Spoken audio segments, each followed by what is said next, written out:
بسم الله الرحمن الرحيم.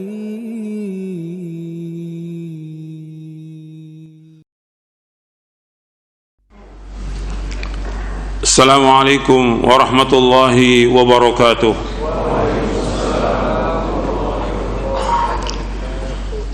إن الحمد لله نحمده ونستعينه ونستغفره ونعوذ بالله من شرور أنفسنا ومن سيئات أعمالنا.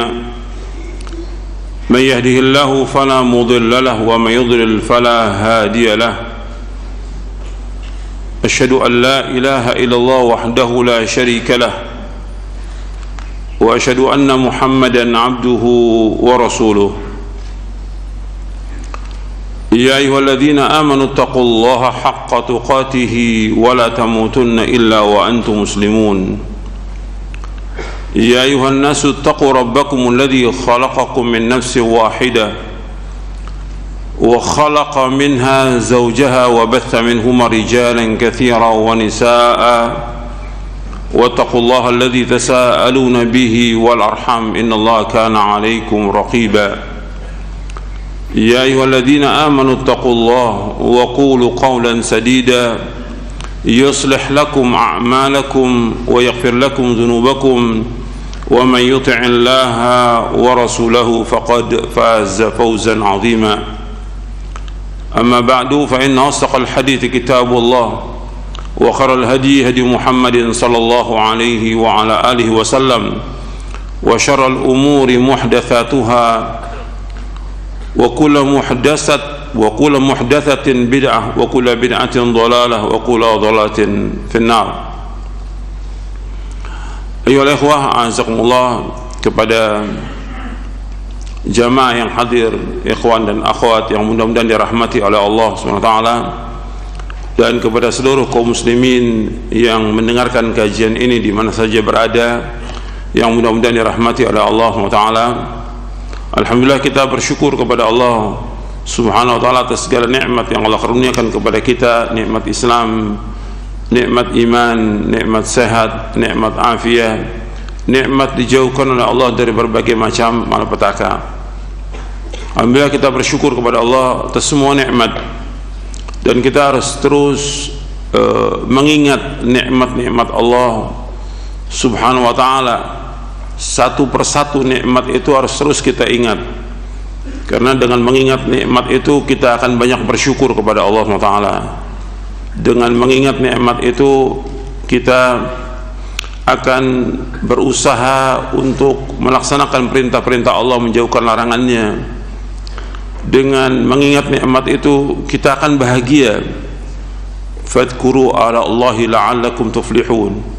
Allah sebutkan dalam surah Al-A'raf, fadhkuru ala Allahi la'allakum tuflihun. Ingatlah nikmat-nikmat Allah agar kalian menjadi orang-orang yang beruntung.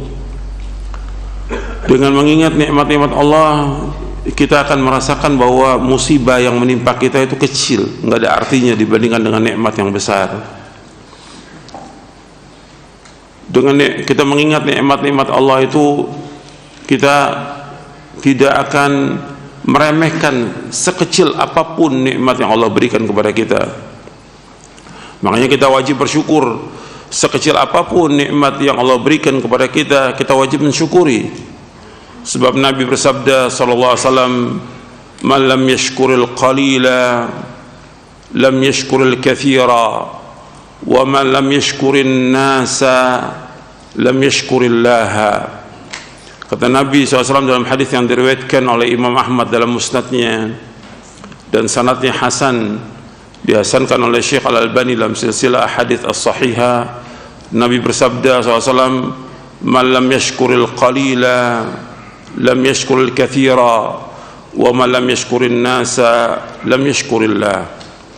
Barang siapa yang tidak bersyukur dengan yang sedikit, maka dia tidak akan bersyukur dengan yang banyak. Barang siapa yang tidak bersyukur kepada manusia, maka dia tidak bersyukur kepada Allah Subhanahu wa ta'ala. Barang siapa yang tidak bersyukur dengan sedikit, dia tidak akan bersyukur kepada yang banyak. Maka sekecil apapun nikmat itu wajib kita syukuri, dan kita harus banyak bersyukur atas semua nikmat yang Allah berikan kepada kita, apa aja bentuknya. Apalagi nikmat yang Allah berikan dengan kita diberikan hidayah di atas Islam dan sunnah, nikmat diberikan ilmu yang bermanfaat. Ini lebih dari harta yang sekian banyak. Ilmu yang bermanfaat ini lebih dari semua harta yang ada. Maka antum bersyukur. Dikasih ilmu sedikit aja antum wajib bersyukur. Harta dibandingkan dengan ilmu, ya lebih tinggi ilmu, jauh. Bedanya 30 antara harta dengan ilmu, lebih utama ilmu 30. Gitu. Saya sebutkan di buku Menuntut Ilmu Jalan Menuju Surga. Makanya kita wajib bersyukur dengan ilmu yang bermanfaat ini. Kemudian Nabi lanjutkan, malam yashkurin nasa lam yashkurillah. Barang siapa yang tidak bersyukur kepada manusia, maka dia tidak bersyukur kepada Allah. Maka latih diri kita untuk bersyukur kepada Allah Subhanahu wa ta'ala. Harus latih terus bagaimana kita jadi orang yang bersyukur. Allah menyebut para nabi dan para rasul alaihi wassalatu wassalam dengan sifat syukur. Allah menyebutkan Nabi Nuh alaihi salatu wassalam abdan syakura, hamba yang banyak bersyukur kepada Allah Subhanahu wa ta'ala. Makanya kita harus menjadi hamba yang bersyukur. Nabi sendiri kan menganjurkan kepada sahabat Mu'adz bin Jabal untuk bersyukur. Kata Nabi kepada sahabat Mu'adz bin Jabal yang tiap hari kita baca, ya Mu'adz, la tada'anna dubura kulli salatin an taqula Allahumma a'inni ala dzikrika wa syukrika wa husni ibadatik. Ya Mu'adz, inni uhibbuka, sesungguhnya aku mencintaimu. La tada'anna dubura kulli salatin, janganlah engkau tinggalkan di belakang setiap salat. Artinya di akhir setiap salat sebelum salam atau sesudah salam, antakul, untuk engkau ucapkan Allahumma a'inni ala dzikrika wa syukrika wa husni ibadatik. Ya Allah, tolonglah aku untuk selalu ingat kepadamu, untuk selalu bersyukur kepadamu, dan selalu memperbaiki ibadah kepadamu. Hadis ini sahih diriwayatkan oleh Imam Tirmidzi, Abu Daud, Ahmad dan yang lainnya. Jadi kita disuruh untuk selalu ingat kepada Allah, selalu bersyukur kepada Allah. Dan itu kita minta tolong, karena nggak mungkin kita bisa selalu ingat kepada Allah kalau Allah nggak tolong kita. Kita nggak mungkin bisa bersyukur kalau Allah nggak tolong kita. Dan kita juga nggak mungkin untuk bisa memperbaiki ibadah kita kecuali Allah tolong. Maka terus minta kepada Allah, Allahumma a'inni ala dzikrika wa syukrika wa husni ibadatik. Ya Allah, tolonglah aku untuk selalu ingat kepadamu, bersyukur kepadamu dan memperbaiki ibadah. Ikhwan fiddin, azakumullah, kita berusaha bagaimana menjadi hamba yang bersyukur. Sebab Nabi sendiri berdoa kepada Allah, Allahumma ja'alni laka syakkara, laka dzakkara, laka rahaba, dan seterusnya Nabi berdoa. Ya Allah, jadikanlah aku orang yang banyak bersyukur, banyak berzikir, banyak melaksanakan ketaatan kepada Engkau ya Allah, tunduk kepadamu, dan seterusnya. Banyak, panjang itu doanya Nabi, yang diawali dengan Rabbi a'inni terus sampai akhir. Jadi ikhwan fillah, azakumullah, syukur ini penting. Nanti setelah kita bersyukur kepada Allah, mesti ada sabar. Itu dua nggak boleh tinggal, syukur kemudian sabar. Syukur ikhwan fillah, azakumullah, tadi sudah saya sebutkan, kita harus banyak bersyukur kepada siapa aja, kepada manusia tadi. Malam yashkurin nas lam yashkurillah. Barang siapa yang tidak bersyukur kepada manusia, dia tidak bersyukur kepada Allah. Maka kita harus bersyukur. Yang pertama, syukur kepada Allah Ta'ala. Kemudian syukur kepada manusia. Pertama kali manusia yang wajib kita bersyukur adalah Nabi Muhammad SAW, yang telah menunjuki kita dari kegelapan kepada cahaya, menunjuki kita dari tidak tahu tentang Islam sampai kita tahu, dan segala macamlah sudah yang Nabi sudah sampaikan tentang Islam ini sempurna. Kewajiban kita mentaati Rasulullah sallallahu alaihi wasallam. Kita wajib mencintai beliau dan kita wajib mentaati beliau dan menjauhkan larangannya. Dan pembahasan ini panjang pembahasannya. Bagaimana konsekuensi cinta kepada Nabi Muhammad SAW. Kemudian syukur kepada manusia lagi, orang tua. Sebab Allah sebutkan dalam surah Luqman, anishkurli wali walidayka ilayyal masir. Hendaklah kalian bersyukur kepadaku dan kepada kedua orang tuamu, dan kepadakulah kalian kembali. Artinya disuruh kita syukur kepada kedua orang tua. Bagaimana bentuk syukur kita kepada kedua orang tua? Maka kita wajib berbakti, wajib kita berbuat baik. Dan Allah selalu menyebutkan berbuat ihsan. Wa'budullaha wa la tusyriku bihi syai'a wa bil walidaini ihsana. Dan dalam beribadah kepada Allah dan jangan berbuat syirik, dan kepada kedua orang tua kalian berbuat baik. Apa bentuk kebaikan yang harus kita lakukan? Apa aja? Kita harus bagaimana kita berkhidmat kepada orang tua. Apa aja yang orang tua suruh kita laksanakan, sami'na wa ata'na. Selama hal itu ma'ruf, maka kita wajib laksanakan. Kepada orang tua jangan bilang enggak, jangan bilang tidak, iya. Tuh, perhatikan tuh, kalau orang tua panggil suruh iya, jangan bilang tidak. Laksanakan. Dan tidak berat. Tidak berat. Dan itu semuanya ganjaran, semuanya pahala, semuanya jalan menuju sorga. Perhatikan tuh, kita wajib mensyukuri, berbuat baik kepada kedua orang tua kita, karena kebaikan orang tua nggak bisa kita balas. Kebaikan orang tua nggak bisa kita balas. Makanya terus kita berbuat baik kepada orang tua. Apa aja yang bisa kita lakukan buat orang tua, lakukan. Kita harus berkhidmat, membantu orang tua. Apa bapak yang bisa saya bantu, apa ibu yang bisa saya bantu, laksanakan setiap hari. Itu. Jadi tiap hari itu justru kita senang dipanggil orang tua, disuruh orang tua, senang, gembira tuh hati kita. Karena ini adalah ganjaran, ini pahala, ini celengan kita di sorga. Kan banyak anak ketika dipanggil sama orang tua pura-pura nggak dengar. Dipanggil orang tua dia malah keluar rumah. Dipanggil orang tua sudah capek orang tuanya manggil baru datang. Nggak boleh. Sekali orang tua panggil datang. Hatta kita lagi sholat sunat, orang tua panggil, batalkan sholat sunat itu. Sholat sunat, orang tua panggil, wajib datang orang tua, batalkan sholat sunat. Ini sudah dibahas dalam syarah Riyadhus Shalihin ya, berkaitan dengan kisahnya Juraij gitu. Jadi harus kita berusaha bagaimana kita mentaati orang tua, berbakti pada orang tua, berbuat baik pada orang tua, menyenangkan hati orang tua, membuat dia gembira, jangan membuat dia sedih, jangan dia membuat dia susah, jangan membuat marah orang tua, jangan. Bagaimana orang tua itu ridho pada kita, karena Nabi bersabda SAW, ridallahu fi ridal walid wa sakhatullah fi sakhatil walid. Ridho Allah tergantung ridhonya orang tua, dan murkanya Allah tergantung murkanya orang tua.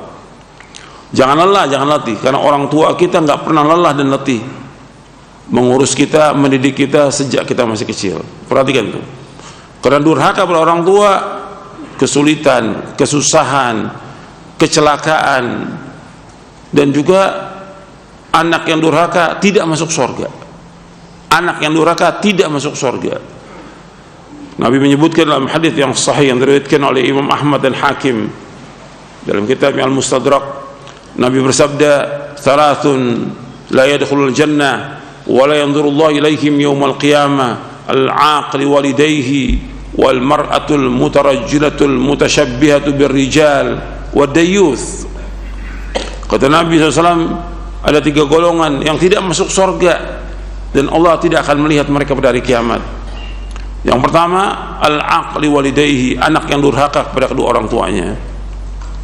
Yang kedua, wal mar'atul mutarajjilatul mutasyabbihatu birrijal, yaitu wanita yang menyerupai laki-laki. Wanita yang menyerupai laki-laki. Yang ketiga, wad dayyuth, dan dayyuth.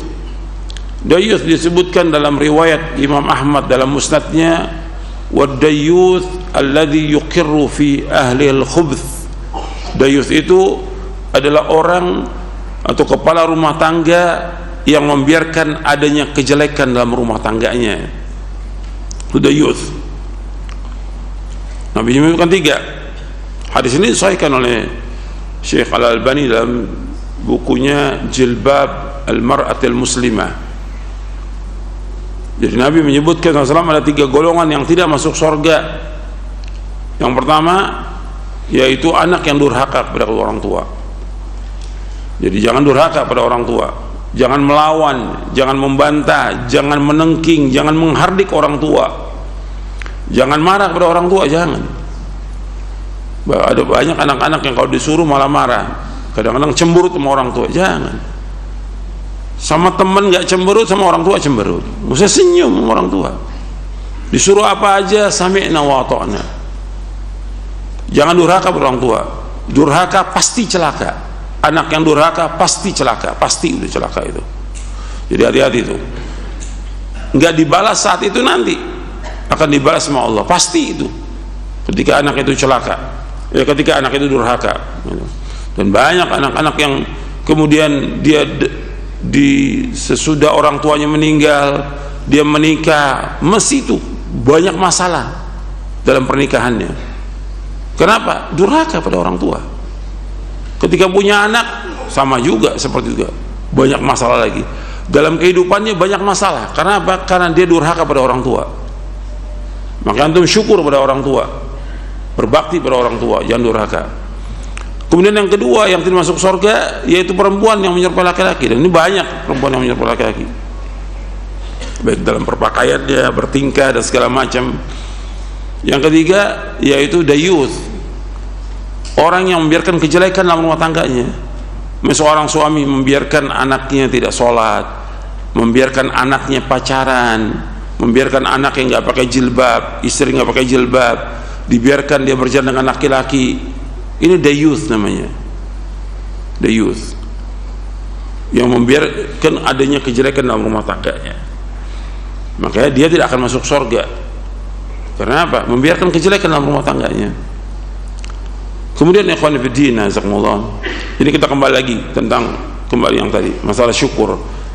Bersyukur kepada orang tua itu dengan kita berbuat baik sebanyak-banyaknya pada orang tua. Apa yang dikatakan baik menurut syariat atau yang dikatakan baik menurut uruf kebiasaan di masyarakat, lakukan kebaikan buat orang tua kita.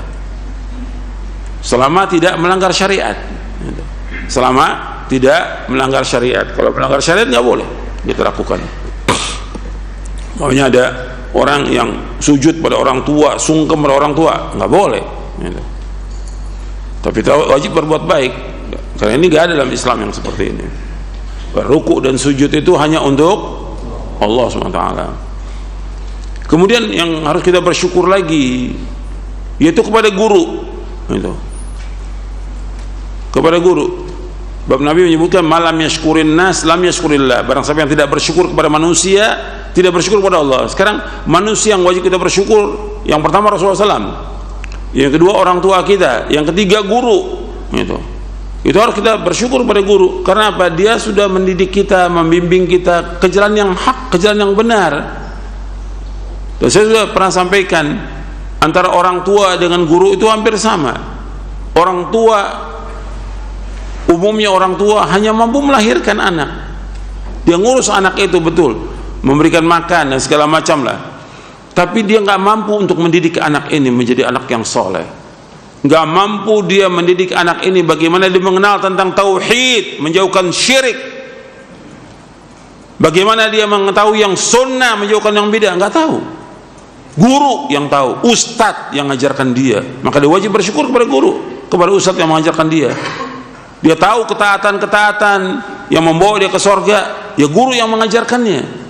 Dia tahu bahwa ini maksiat yang membawa ke neraka, guru yang menjelaskan. Maka dia wajib bersyukur kepada guru. Wajib dia bersyukur kepada guru. Wajib dia berbuat baik kepada gurunya. Wajib dia berbuat baik kepada ustadznya. Maka jaga adab kepada guru itu, jaga adab.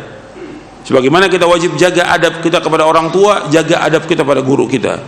Jangan kurang ajar pada guru, jangan. Sama seperti kita nggak boleh kurang ajar, apalagi memarahi guru, gitu.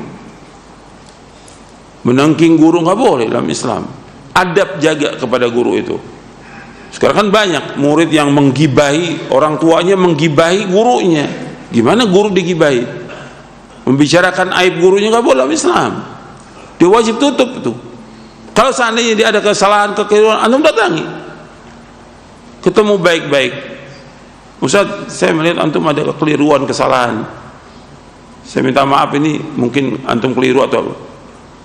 Datangi berdua, mungkin dia akan sadar. Tapi dibicarakan, kemudian digibahi, hukumnya haram dalam Islam. Dan itu termasuk dosa besar dan berat hukumannya. Gimana orang yang telah berbuat kebaikan kepada kita antum balas dengan ghibah, antum balas dengan adab yang tidak baik? Bagaimana kita beradab pada guru? Dan banyak sekarang saya lihat murid yang gak punya adab sama gurunya, banyak udah. Meskipun dia sudah jadi ustadz, tetap wajib mempunyai adab kepada gurunya, kepada ustadz yang mengajarkan kebaikan kepada dia. Jangan sombong, jangan angkuh kepada guru, jangan. Antum tawaduk kepada guru. Ilmu antum gak seberapa dibandingkan dengan guru.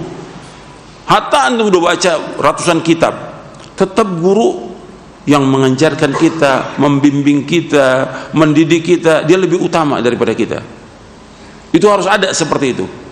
Jangan angkuh, jangan sombong, jangan oh enggak saya udah hebat, saya udah sekolah di pondok, saya udah sekolah di Madinah, saya udah. Guru tetap antum ingat. Antum tahu tentang Islam dari guru antum, dari ustaz antum. Antum tahu tentang sunnah dari mereka. Sampai antum pun tahu dulu bisa sekolah di Madinah, siapa yang ngejurkan sekolah? Apa orang tua? Orang tua nggak tahu. Sekolah yang baik orang tua nggak tahu. Yang nganjurkan untuk sekolah di Madinah ya guru, ustaz itu nganjurkan. Kok ketika pulang nggak punya adab? Bagaimana adab kita kepada guru? Guru kita adalah orang tua kita. Kata Imam An-Nawawi dalam kitabnya Tahdhibul Asma' wal Lughat, dalam kitabnya juz yang pertama, bahwa abauna syuyukhuna abauna, guru-guru kita, syekh kita itu orang tua kita. Jadi kita perlakukan dia sebagai orang tua kita. Kita wajib berbuat baik pada guru, wajib berbuat baik. Jadi apa yang bentuknya kebaikan kepada guru kita lakukan. Ini adab, dan ini banyak yang hilang sekarang ini, adab ini kepada guru. Gak punya adab sama sekali. Kadang-kadang ketemu salam juga enggak, ucapkan salam aja enggak. Anda nggak perlu salaman, ucapkan salam aja. Ketemu di jalan salam. Ini banyak yang nggak punya adab sama sekali. Banyak lagi kalau saya bahas tentang masalah adab ini, banyak yang kita ini kurang. Maka antum baca buku Adab dan Akhlak Penuntut Ilmu, antum baca itu. Adab dan akhlak penuntut ilmu, bagaimana sih adab kita kepada guru, supaya kita punya adab, betul-betul kita dengarkan nasihatnya. Kita ingin jadi orang baik, kan kita belajar, kita ngaji, ingin jadi orang baik. Maka pertama kali kita berbuat baik kepada guru kita. Bagaimana adab kita berbicara, adab kita nulis, adab kita WA kepada guru, adab kita bertemu, dan segala macam. Itu kan perhatikan tuh. Juga waktu, perhatikan guru kita waktunya betul-betul padat, maka kita jangan ganggu waktunya dia. Dan kita apa yang bisa kita bantu buat guru kita bantu, sebagaimana kita bantu buat orang tua kita. Kemudian ikhwan fillah, itu diantaranya yang perlu kita bersyukur kepada guru kita, bersyukur kepada orang tua kita, dan juga orang-orang yang pernah berbuat baik kepada kita. Kemudian ikhwan fillah, azakumullah, kita beberapa pekan yang lalu pernah membahas tentang masalah sihir, ya. Dan ini sudah selesai kita bahas di poin ke-56, ya. Sekarang kan kita akan bahas poin yang ke-59. Di poin ke-56 itu kita bahas tentang sihir. Dan saya sudah sebutkan tentang macam-macam sihir. Kita sudah bahas tentang macam-macam sihir. Ada yang disebutkan juga oleh ulama tentang sihir, yang kadang-kadang kita nggak sadar kita ini disihir sekarang ini. Kondisi kita yang ada ini, kita sedang disihir. Disihir oleh apa? Disihir oleh dunia. Dijelaskan oleh para ulama, saya sebutkan dua aja. Yang pertama dari Imam Ibnul Jauzi dalam kitabnya Al-Mudhish Kata beliau, ikhwani, ihdharu dunya fa inna asharu min Harut wa Marut. Saudara-saudaraku, hati-hati kepada dunia, karena dunia itu lebih menyihir daripada sihirnya Harut dan Marut yang Allah sebutkan dalam surah apa? Al-Baqarah, tentang sihir. Gitu. Sesungguhnya dunia itu lebih menyihir daripada Harut dan Marut, karena sihirnya Harut dan Marut memisahkan antara seseorang dengan istrinya. Jadi sihir Harut dan Marut, dzalika yufarriqani bainal mar'i wa zawji wa hadhihi tufarriqu bainal 'abdi wa rabbih. Jadi sihirnya Harut dan Marut itu sebagaimana Allah sebutkan dalam surah Al-Baqarah, dan ini sudah kita bahas di ayat 102, ya. Dan ini ayatnya sudah kita baca di surah Al-Baqarah di ayat 102 tentang sihirnya Harut dan Marut itu. Fayata'allamuna minhuma ma yufarriquna bihi bainal mar'i wa zawji. Mereka belajar dari keduanya yang dapat memisahkan antara seseorang suami dengan istrinya. Sedangkan dunia menyihir manusia yang dia bisa memisahkan antara seorang hamba dengan Allah. Pisah dia dengan Allah. Kalau orang udah sibuk dengan dunia, dia pisah dengan Allah. Udah nggak sholat lagi, nggak puasa lagi, nggak ibadah lagi, tidak berzikir lagi, tidak baca Al-Quran, tidak ingat pada orang tua, tidak berbakti lagi. Kenapa? Disihir oleh dunia. Ada nggak yang seperti ini? Banyak. Bayangkan ada orang yang kerja dari pagi sampai malam, udah hilang, sholat nggak sholat ya. Gitu. Apalagi kalau udah naik jabatannya jadi pejabat, oh lebih lagi. Semakin naik jabatan, semakin tinggalkan sholat. Untuk melihat deh, semua pejabat-pejabat ya, illa man rahimallah, kecuali dari rahmat Allah. Semakin naik jabatannya, semakin sibuk, semakin ditinggalkan tuh. Quran ditinggalkan, sholat ditinggalkan, orang tua ditinggalkan, sampai nggak sempet dia ketemu orang tua. Ini sihir, dunia ini menyihir. Kemudian itu dalam kitab Al-Mudhish oleh Imam Ibnu Jauzi yang wafat tahun 597 Hijriah. Ada lagi kitab yang lain di dalam kitab Tasliyatu Ahlil Masaib, Tasliyah Ahlil Masaib oleh Muhammad bin Muhammad Syamsuddin Al-Manbaji yang wafat tahun 785 Hijriah. Kata beliau begini, wa qala ba'dus salaf ihdharu darad dunya fa innaha asharu min Harut wa Marut fa innahuma yufarriqani bainal mar'i wa zawji wa dunya tufarriqu bainal 'abdi wa rabbih. Kata sebagian ulama salaf rahimahumullah, hati-hati kalian terhadap dunia, karena sesungguhnya dunia ini lebih menyihir daripada sihirnya Harut dan Marut. Karena sesungguhnya sihirnya Harut dan Marut memisahkan antara seseorang dengan istrinya,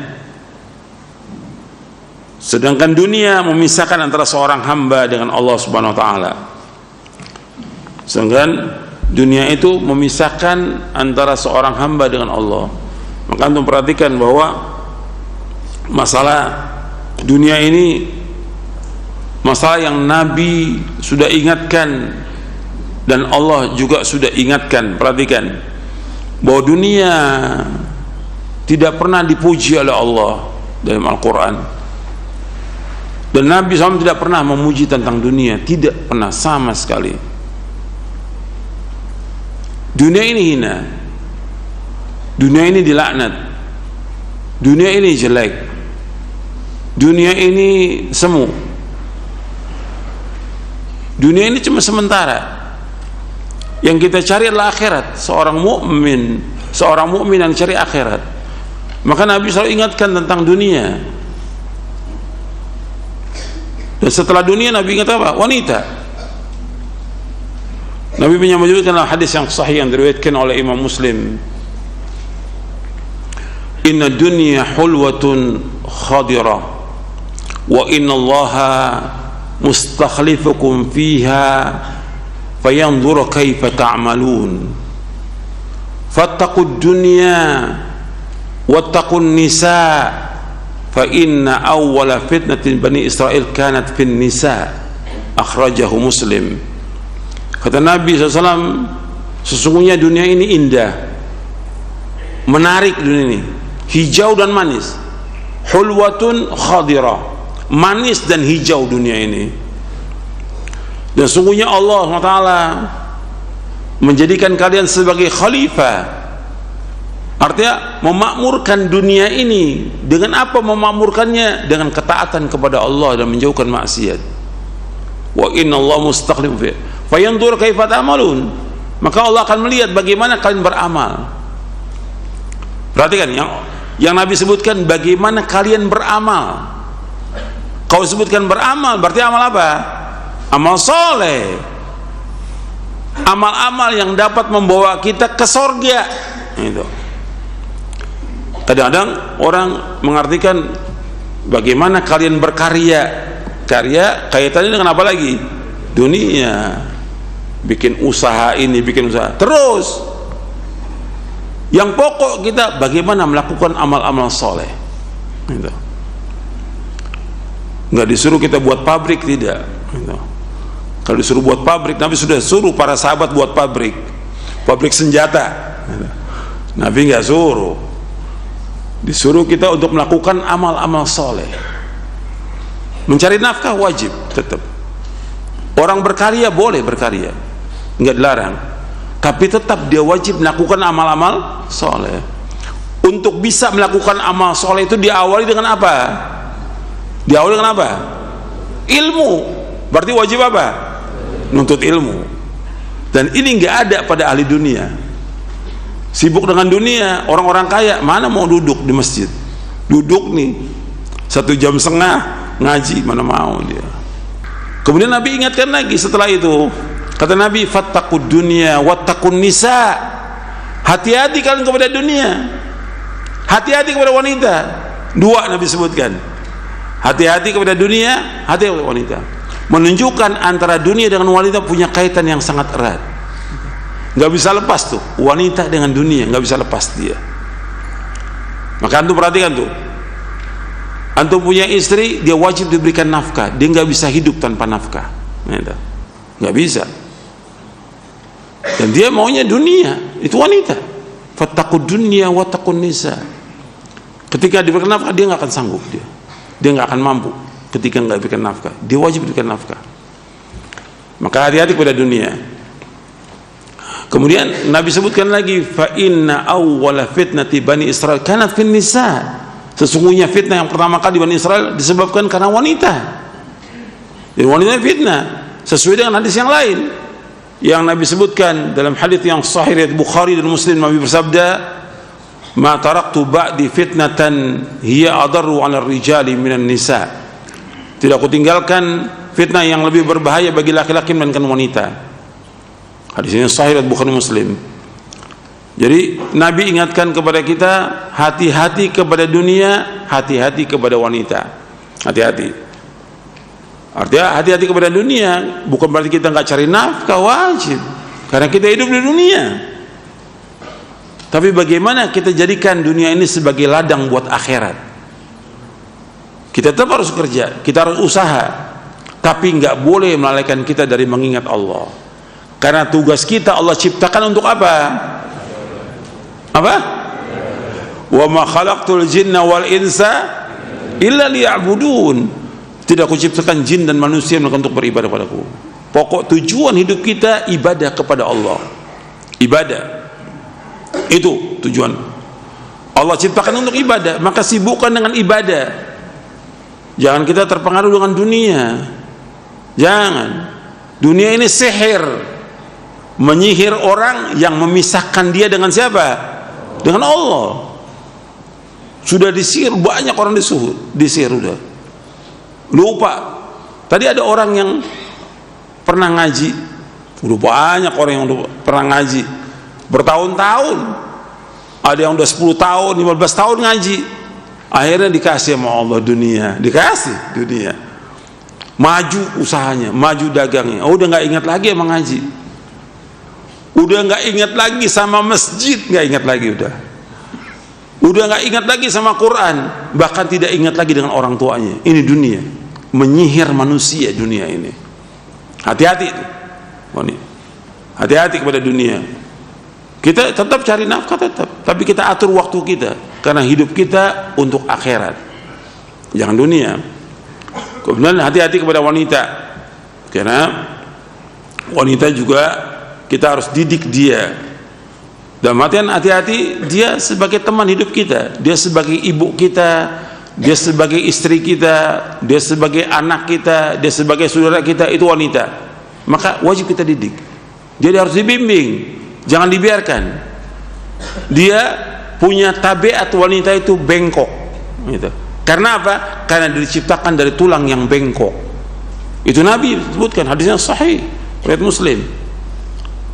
Maka tabiatnya nggak bisa antum suruh lurus, ya nggak bisa dia. Tetap seperti itu. Tapi tetap kata Nabi SAW, wastausu bin nisa'i khairan. Nasihati wanita dengan cara yang baik. Tetap nasihati. Nggak bisa dipaksakan, nggak bisa dia. Karena bengkok. Kalau dipaksakan patahnya adalah cerai, kata Nabi SAW.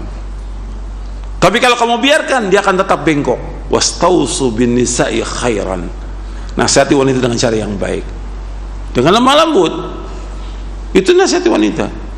Dan dia teman hidup kita, dialah orang tua kita, dia saudara kita, dia anak kita. Maka kita harus jaga itu. Dia wanita yang mulia, yang harus kita muliakan. Gak boleh kita hinakan dia, karena Allah sudah muliakan wanita. Tapi tetap kita didik dia, tetap, dan dibimbing terus. Gak bisa sekali, 2 kali, gak bisa puluhan kali.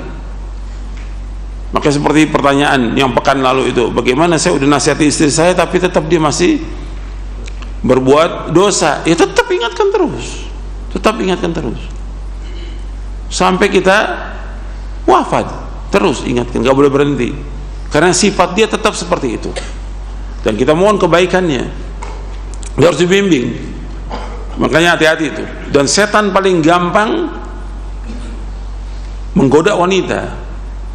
Dan yang paling mudah terkena sihir siapa? Wanita. Itu jelas penjelasan para ulama. Yang paling gampang terkena sihir adalah wanita.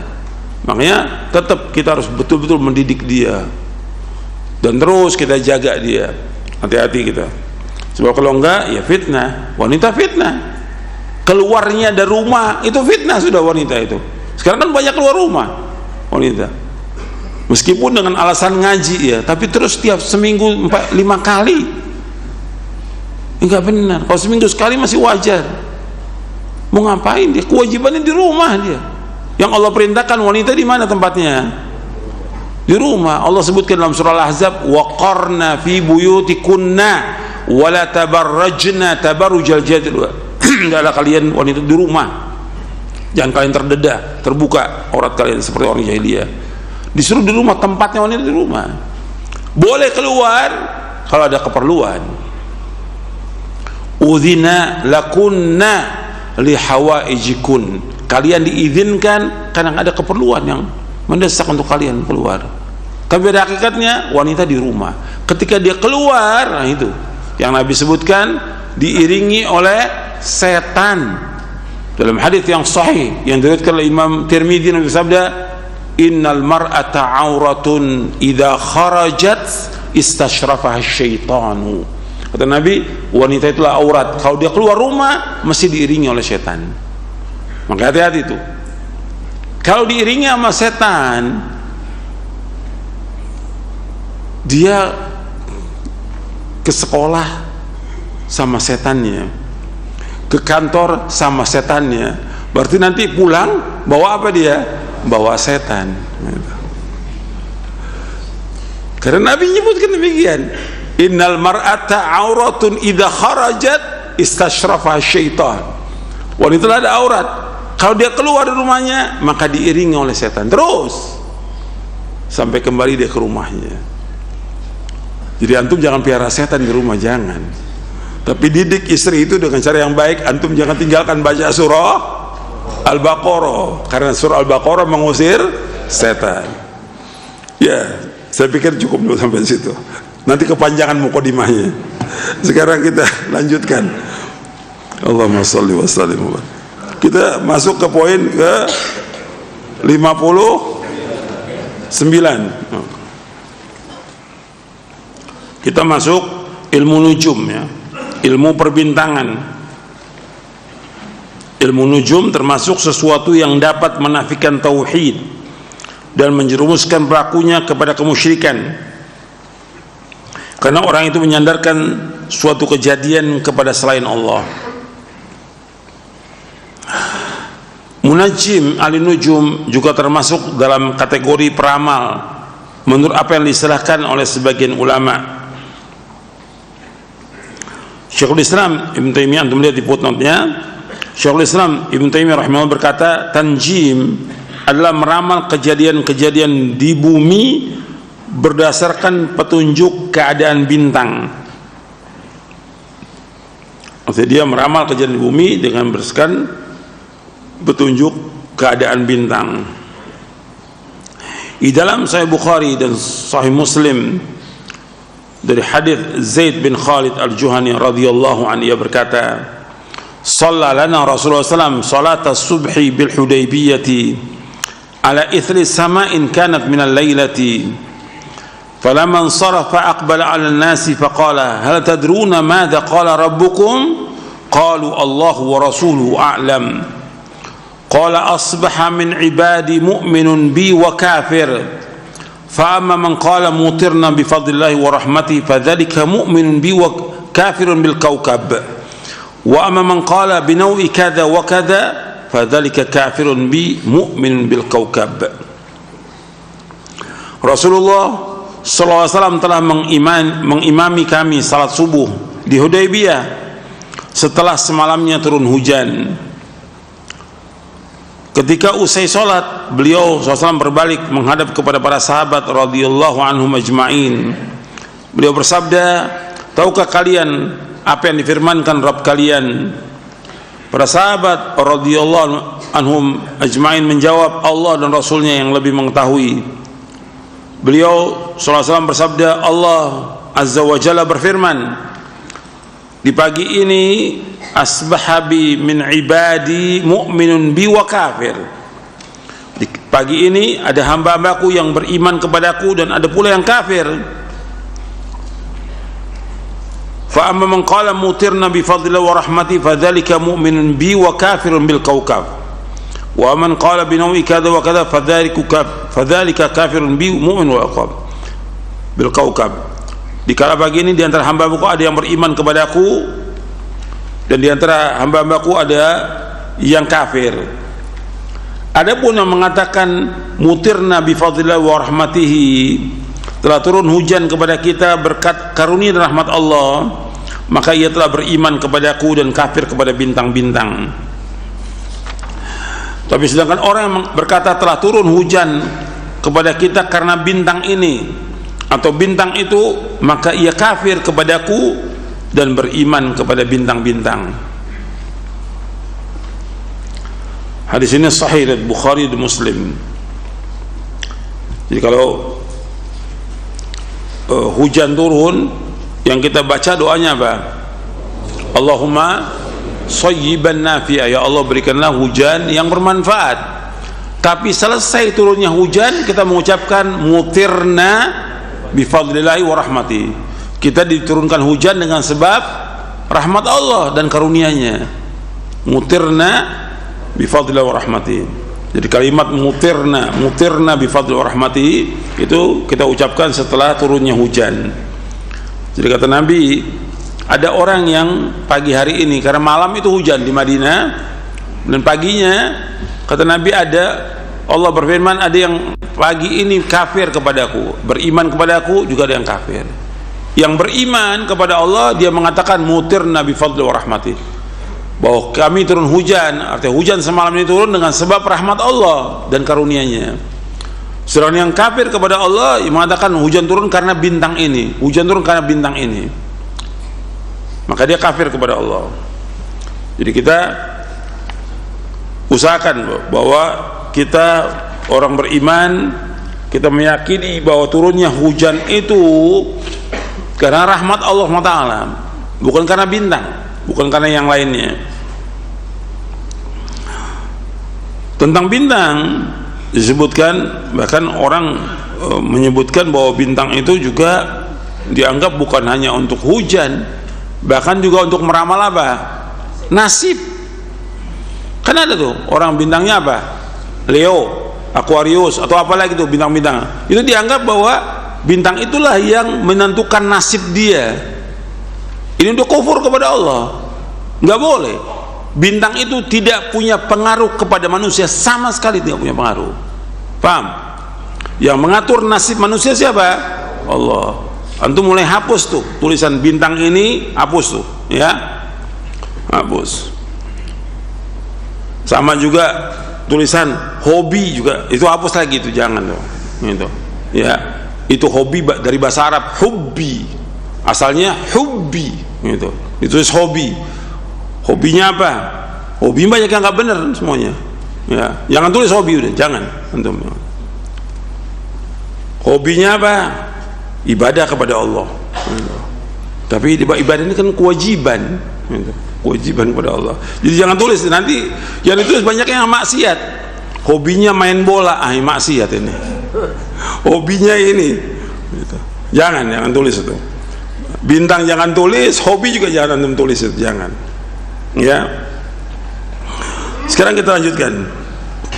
Imam Al-Bukhari rahimahullah yang wafat tahun 256 Hijriah berkata dalam kitab sahihnya, Qatadah berkata, Qatadah bin Di'amah As-Sadusi, kata beliau, khalaqallahu hadhihi an-nujuma li thalathin zinatan lis-sama'i wa rujuman lisyayatini wa alamatin yuhtada biha faman ta'awwala fiha ghaira dhalik akhta'a wa adha'a nasibahu wa kallafa ma la ilma lahu bihi. Dikatakan oleh Qatadah bin Di'amah As-Sadusi rahimahullah, Allah SWT menciptakan bintang-bintang untuk 3 hikmah. Yang pertama sebagai hiasan langit, yang kedua sebagai alat pelempar setan, dan yang ketiga sebagai tanda-tanda untuk petunjuk arah. Karena itu barang siapa dalam masalah ini berpendapat selain tersebut atau selain itu, maka dia telah salah dan menyanyikan bagiannya serta membebani diri dengan hal di luar batas kemampuannya. Jadi Allah menciptakan bintang untuk 3 hal. Yang pertama sebagai penghias langit, yang kedua pelempar setan, yang ketiga sebagai tanda bagi orang untuk mengenal arah. Kata Qatadah bin Di'amah As-Sadusi rahimahullah, barang siapa yang menafsirkan selain dari itu, ia telah salah dan menyanyikan bagiannya dan memaksakan diri dalam sesuatu yang ia tidak mengetahuinya. Ini diriwayatkan oleh Imam Bukhari secara mu'allaq dengan sighat jazm di dalam kitab Badil Khalq bab Nujum, tapi dimausulkan oleh Imam At-Tabrani dalam tafsirnya, dan juga dijelaskan oleh Imam Al-Hafidh Ibnu Hajar dalam kitabnya Taghliqut Ta'liq, artinya dimausulkan, hadis ini mausul dari Qatadah. Qatadah bin Di'amah As-Sadusi, kita mengambil pelajaran ya, ini seorang tabi'i dan dia matanya buta sejak lahir. tapi hafal Quran, hafal hadis.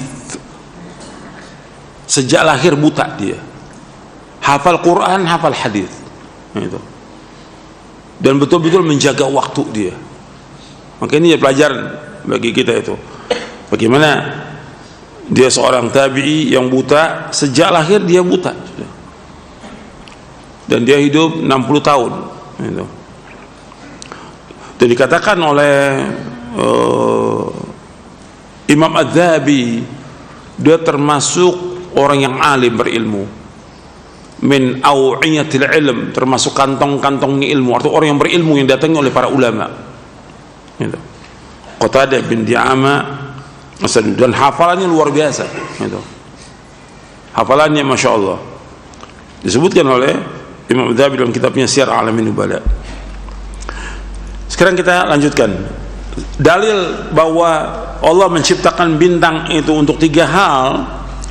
Sebawakan dalilnya di sini, dalil bahwa Allah SWT menciptakan bintang untuk 3 hal, yaitu ayat Al-Quran.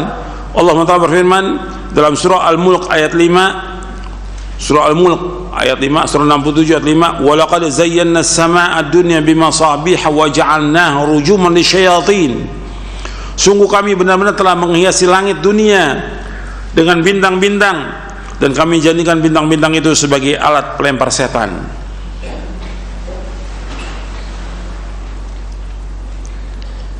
Kemudian dalam surah An-Nahl surah 16 ayat 16, wa alamatin wa bin najmi hum yahtadun.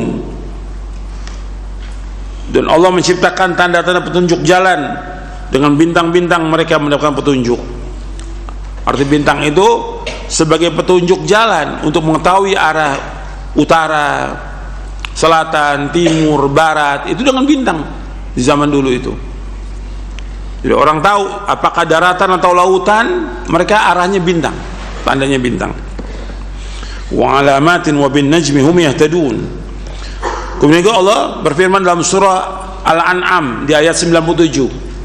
Al-An'am ayat 97, surah 6 ayat 97, wa huwa alladzi ja'ala lakumun nujuma litahtadu biha fi dhulumatil barri wal bahr qad fassalna al-ayati liqaumin ya'lamun.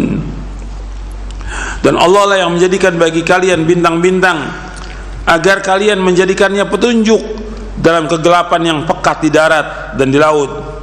Sungguh kami telah memerinci tanda-tanda kekuasaan kami kepada kaum yang mengetahui. Jadi Allah menjadikan bintang-bintang sebagai petunjuk dalam kegelapan malam, baik di daratan maupun di lautan. Jadi Allah sudah jadikan bintang sebagai petunjuk. Jadi 3 itu. Yang pertama sebagai penghias langit, yang kedua pelempar setan. Dan penghias langit sebagai pelempar setan itu sudah ada dalam surah Al-Mulk ayat 5. Begitu juga dalam surah As-Saffat di ayat 6-7, inna zayyana as-samaa'a ad-dunya bizinatinil kawakib wa hifdhan min kulli syaitanin marid. Sesungguhnya kami hiasi langit dunia ini dengan hiasan bintang-bintang, dan bintang-bintang itu juga sebagai penjaga dari setan-setan yang terkutuk, yang melewati batas yang terkutuk. Jadi setan-setan itu akan dilempar dengan bintang-bintang, seperti yang sudah kita bahas berkaitan dengan sihir. Sudah kita bahas tuh ayatnya dan hadisnya waktu kita membahas tentang dukun, tukang ramal, orang pintar. Ketika kita membahas poin yang ke-57, sudah saya jelaskan itu tentang bintang-bintang yang melempar setan. Di zaman sebelum Nabi Muhammad SAW banyak itu, tapi setelah diutus Nabi SAW itu sedikit. Dan Allah sebutkan juga dalam surah Al-Jin tentang masalah itu. Kemudian ilmu nujum itu ada 2 macam. Pertama ilmu ta'thir, yaitu ilmu nujum yang meyakini bahwa bintang-bintang mempunyai pengaruh terhadap keadaan alam semesta. Ilmu ini termasuk syirik dan bukan ilmu yang bermanfaat.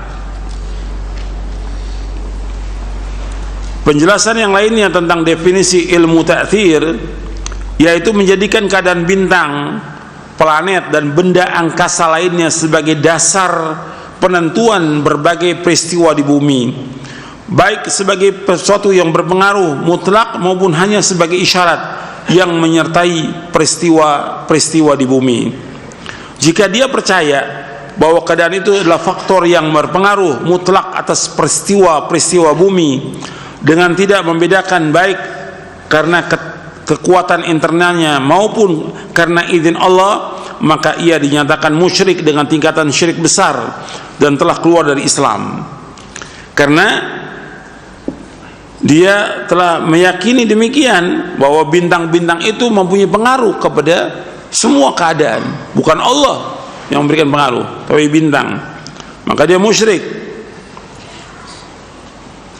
Tapi jika dia percaya bahwa keadaan itu hanya merupakan isyarat yang menyertai peristiwa-peristiwa bumi, maka ia dinyatakan sebagai musyrik dengan tingkatan syirik yang kecil yang bertentangan dengan kesempurnaan tauhid. Yang perlu kita ingat bahwa perbintangan tidak berpengaruh terhadap peristiwa-peristiwa yang ada di bumi. Anggapan tentang perbintangan berpengaruh terhadap peristiwa-peristiwa di bumi adalah termasuk berkata sesuatu atas nama Allah tanpa ilmu. Gitu. Jadi nggak mungkin bintang-bintang itu berpengaruh kepada keadaan bumi, apa hujan atau nasib manusia atau bencana atau petaka, nggak ada pengaruhnya. Semua berjalan dengan kehendak Allah, semua berjalan dengan takdir Allah, bukan dengan ada bintang, bukan. Gitu. Semua berjalan dengan kehendak Allah. Jadi itu harus kita ingat tuh.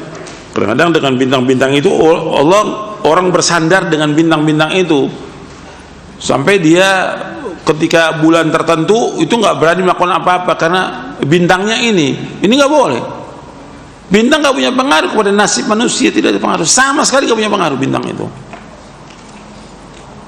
Bintang itu nggak punya pengaruh sama sekali dalam kehidupan manusia, nggak punya pengaruh sama sekali. Karena semua berjalan dengan takdir Allah SWT. Jadi ini harus dipahami, karena orang-orang jahiliyah punya keyakinan demikian, bintang itu yang punya pengaruh. Dan keadaan jahiliyah itu masih sampai sekarang masih ada. Ya, orang segala macam tuh tergantung kepada bintang. Bahwa bintang nggak pengaruh kepada keadaan atau juga nasib manusia atau adanya musibah petaka, nggak ada urusan dengan bintang, tapi ini takdir Allah SWT. Itu yang pertama yang berkaitan dengan ilmu ta'thir. Ta'thir itu pengaruh, yang mengatakan bahwa bintang itu punya pengaruh terhadap keadaan alam semesta. Jadi tidak boleh gitu. Dan banyak orang belajar ilmu nujum, pada akhirnya mereka belajar ilmu sihir. Untuk melihat hadisnya, Rasulullah SAW bersabda, man iqtabasa ilman minan nujumi iqtabasa syu'batan minas sihri zada ma zad. Barang siapa yang belajar satu cabang dari ilmu nujum, maka sungguhnya ia telah mengambil satu bagian dari ilmu sihir. Semakin bertambah ilmu yang dia pelajari, maka semakin bertambah pula dosanya. Hadis ini sahih, diriwayatkan oleh Imam Abu Daud, Ibnu Majah, Ahmad dan Baihaqi dari sahabat Ibnu Abbas radhiyallahu anhuma. Hadis ini disahihkan oleh Imam An-Nawawi dalam kitabnya Riyadhus Shalihin, dan disahihkan oleh Syekhul Islam Ibnu Taimiyah dalam Majmu' Fatawa di juz ke-35. Jadi orang yang belajar ilmu nujum, maka dia telah belajar satu bagian dari ilmu sihir. Bertambah ilmunya, maka bertambah dosanya. Maka ini nggak boleh belajar ilmu nujum, perbintangan yang dia mempelajari itu untuk mengetahui tentang nasib manusia, nggak boleh. Yang kedua, ilmu nujum ini berkaitan dengan ilmu tasyir. Jadi ada ilmu ta'thir, yang kedua ilmu tasyir. Ilmu tasyir yaitu ilmu nujum yang tujuannya untuk memudahkan arah tujuan dalam perjalanan dan kemaslahatan agama. Penjelasan yang lainnya tentang definisi ilmu tasyir, yaitu menjadikan keadaan bintang dan benda angkasa sebagai petunjuk penentuan arah mata angin dan letak geografis suatu negara dan semacamnya. Jenis ini dibolehkan dalam Islam. Dari sinilah munculnya dari sini munculnya hisab takwim, penanggalan, pengetahuan tentang akhir musim dingin dan akhir musim panas, waktu-waktu pembuahan tumbuhan dan hewan, kondisi cuaca, hujan, penyebaran wabah penyakit dan sebagainya. Jadi dia hanya untuk mengetahui aja tentang waktu-waktu itu, tapi bintang itu tidak punya pengaruh kepada keadaan yang ada di bumi ini, nggak punya pengaruh, tapi sekedar mengetahui waktu aja. Seperti orang menulis tentang waktu sholat, ilmu falak, itu kan dari bintang, tentang waktu-waktu sholat. Tapi belum tentu semuanya 100% benar, sebab banyak yang kritik dari ahli ilmu falak juga, seperti berkaitan dengan 5 waktu sholat, subuh, zuhur, asar, maghrib, isya. Semua seluruh dunia itu pakai ilmu falak, perbintangan, dia pakai itu. Tapi nggak semua benar, banyak yang kritik dari ahli ilmu falak juga. Profesor, doktor yang lainnya banyak yang kritik, terutama berkaitan dengan waktu subuh. Gitu. Mereka mengkritik bahwa waktu subuh yang ada dari waktu falak yang ada itu nggak sesuai, karena belum terbit fajar shadiq, belum. Jadi umpamanya sekarang waktunya umpamanya 4.20 itu pada akhirnya belum terbit fajar shadiq, dan itu diakui oleh semuanya seluruh dunia. Ya, ahli falak ya, kita bicara ahli falak yang ngerti tentang itu. Berarti belum masuk, dia baru masuk 15 menit sesudah itu baru masuk, atau 20 menit. Jadi azannya tetap, tinggal qomatnya ditunda, karena belum masuk. Gimana kita sholat belum masuk? Sama juga dengan waktu zuhur. Waktu zuhur kalau kita lihat matahari, kan dulu Nabi SAW pakai matahari, sahabat pakai matahari. Matahari belum zawal zuhur itu. Kalau kita lihat waktu falak, umpamanya jam 12 kurang seperempat sekarang ini umpamanya, belum zawal matahari. Gimana kita mau sholat belum zawal? Harus tunggu zawal. Zawal itu matahari mulai condong ke arah barat gitu. Dan itu kurang lebih 20 menit atau setengah jam baru zawal. Dan kita nggak boleh sholat sedangkan matahari belum zawal, nggak boleh. Kalau belum masuk waktu, nggak sah sholatnya. Jadi harus perhatikan tuh. Jadi ilmu falak menentukan demikian belum tentu benar. Kalau asar benar, maghrib benar, isya benar. Tapi untuk subuh dan zuhur ini dikritik. Yang kritik orang yang ahli juga. Gitu. Dan ini sudah dikasih masukan kepada Dewan Fatwa Majelis Ulama di Saudi Arabia, Lajnah Daimah, Hayat Kibar, udah dikasih masukan. Tapi itu kan perlu pembahasan, karena berkaitan untuk seluruh dunia kan. tidak untuk satu tempat, tidak, tapi untuk seluruh dunia. Maka saya memperhatikan seperti yang saya alami waktu saya belajar dengan Syekh Muhammad bin Shalih Al-Utsaimin rahimahullah rahmatan wasi'ah. Itu Syekh subuhnya selalu dia setengah jam baru qomat gitu.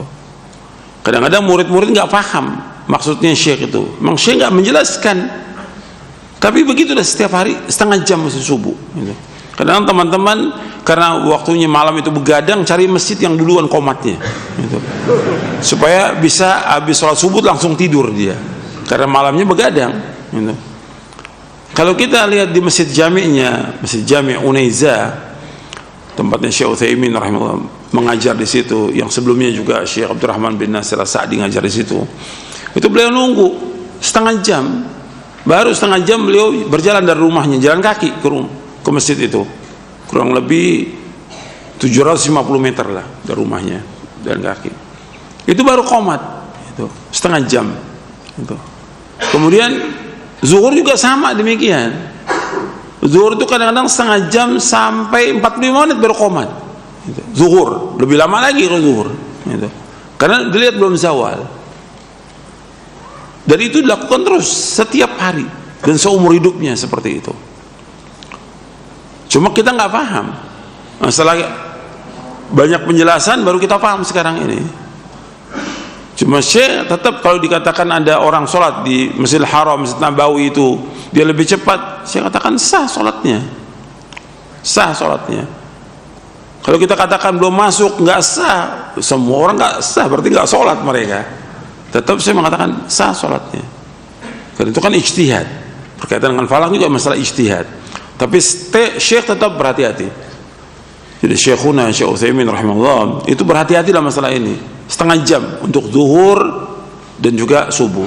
Kalau asar pada waktunya, maghrib apalagi. Karena juga maghrib kalau lihat antara falak dengan terbenam matahari, lebih dulu terbenam baru falak. Azan. Sudah masuk tuh tenggelam matahari 1-2 menit baru azan dia. Falak itu hati-hati dia. Jadi dilewatkan itu maghrib itu. Padahal sudah masuk. Jadi masalah falak ini berkaitan dengan waktu sholat itu sudah banyak dikritik oleh yang ahli. Ya kita bukan ahli, kita serahkan kepada mereka sudah. Cuma kita tinggal laksanakan yang hati-hati. Kalau udah ada peringatan dari para ulama berkaitan dengan waktu subuh, ya kita lebih hati-hati. Maksudnya jangan sampai kita sholat bukan pada waktunya. Sabar aja 20 menit nggak apa-apa, tunggu 20 menit atau 25 menit atau setengah jam nggak apa-apa, sabar. Gitu. Baru kita melakukan aktivitas. Kadang-kadang orang yang kerja kan nggak sabar itu. Kadang-kadang begitu habis azan langsung dia sholat, dia belum masuk waktu. Sabar 30 menit. Kan kita pengen sholat kita diterima oleh Allah.